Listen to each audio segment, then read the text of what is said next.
We have a key work system where the community team would be the key workers for all of the families. Now, in addition to that, what we would do would be to provide family support services for the families. Now, that has been a mixture of individual support and group work support that we would provide. What we have found over the years, and what parents would say to us, is that they find that they can be quite lonely, because very few other parents understand what it's like to have a child who is life limited or life threatened. And in the midst of family and in the midst of other friends that they have, it can be quite a lonely place whenever nobody really understands what that's like. So what we have done over the past few years is to introduce a number of ways that families could meet together, and we started off very slowly with coffee mornings, and invited a number of families, a number of parents to come here. Now, the way that it has actually worked out, that it's mostly mums that would come, but we do have a few dads as well, who would come along and just very informally meet together, have a cup of coffee, a scone, and start to get to know some of the other parents.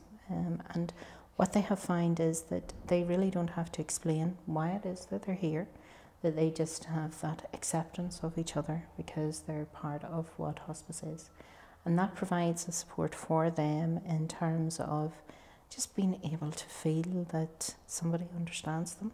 And that has been a very significant start to where we have gone with the family support programme that we have.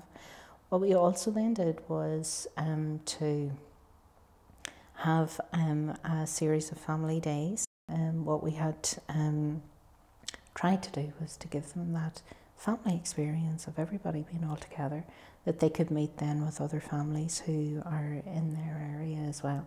And those are really very successful.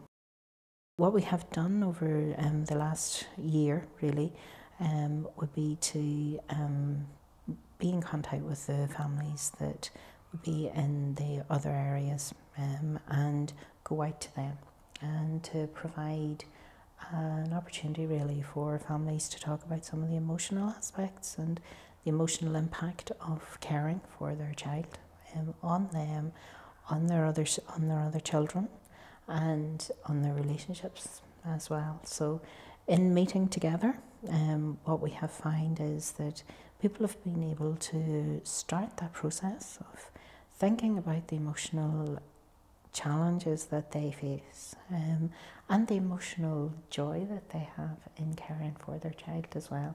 And sometimes what happens as well is that whenever families are here, they just want a wee bit of time, they want just a conversation, that just something that comes up for them, they just want to run something past you. And what people would say to us is that knowing that the service is there and knowing that they can do that actually is really helpful